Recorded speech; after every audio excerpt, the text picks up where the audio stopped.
বলা হচ্ছে তাহাজ্জুদের পরেই ভোট কেন্দ্রে উপস্থিত থাকতে। একটি জোট, এটাকে জোট বলা যাবে না, এটা দল, যেটি অন্য সকল দলকে বিলুপ্ত করে নিজের পেটের ভিতর নিয়ে নিয়েছে। সেই দলের শীর্ষ নেতা তার প্রথম জনসভা শুরু করলেন সমালোচনা দিয়ে, কিন্তু তিনি আমাদেরকে বলতেছেন দোষারোপের রাজনীতি যাতে আমরা বন্ধ করি।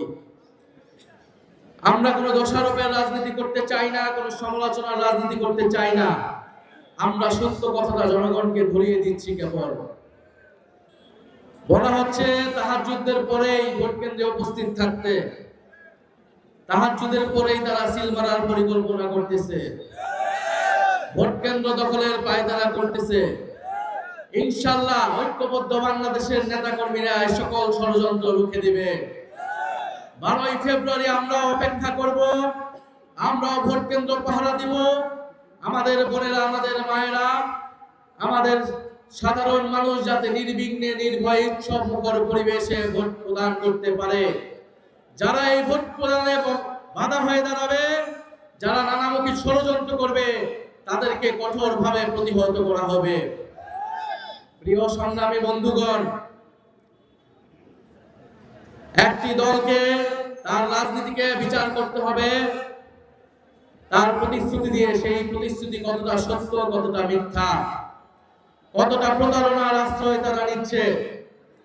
বলা হচ্ছে কৃষক কার্ডের কথা, ফ্যামিলি কার্ডের কথা। আমরা এর ব্যাখ্যা দিয়েছি কৃষক কার্ড, ফ্যামিলি কার্ড বলতে আসলে কি বোঝায়। আপনারা যারা এখানে মুরব্বীরা আছেন, আপনারা 2001 সালে নির্বাচন দেখছেন কিনা? সেই 1 সালে নির্বাচনের আগে অনেক প্রতিশ্রুতি দেওয়া হয়েছিল। আমি কয়েকটা প্রতিশ্রুতির কথা বলতেছি। তারা বলেছিলেন তারা ক্ষমতায় আসলে বেকার ভাতা দিবে। তারা বলেছিলেন তারা ক্ষমতায় আসলে কৃষক এবং শ্রমিকদের পেনশন দিবে। তারা বলেছিলেন তারা কৃষি ঋণ সব মওকুফ করে দিবেন। তারা এরকম আরো অলৌকিক অনেক প্রতিশ্রুতি দিয়েছিলেন, যারা পরবর্তী 5 বছরে তারা সেই প্রতিশ্রুতি রক্ষা করেন নাই। সেই ইতিহাস বাংলাদেশের মানুষ ভুলে নাই।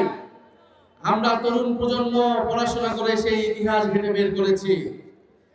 যারা মিথ্যা প্রতিশ্রুতি দিয়েছিল তারা এবারও মিথ্যা প্রতিশ্রুতি দিচ্ছে। কৃষক কার্ড, ফ্যামিলি কার্ড, এটা হচ্ছে একটা প্রতারণার প্যাকেজ। এই প্যাকেজ তারা ধরিয়ে দিচ্ছে, জনগণকে বিভ্রান্ত করছে। বাংলাদেশের সংকট এখন কৃষক কার্ড, ফ্যামিলি কার্ডের না।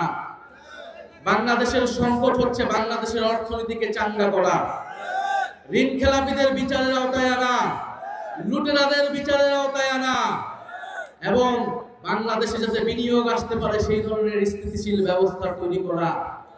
আমরা সেই ধরনের পরিকল্পনা, সেই ধরনের ইস্তিহার নিয়ে কথা বলছি। আমরা শিক্ষা, স্বাস্থ্য, কর্মসংস্থান নিয়ে কথা বলছি।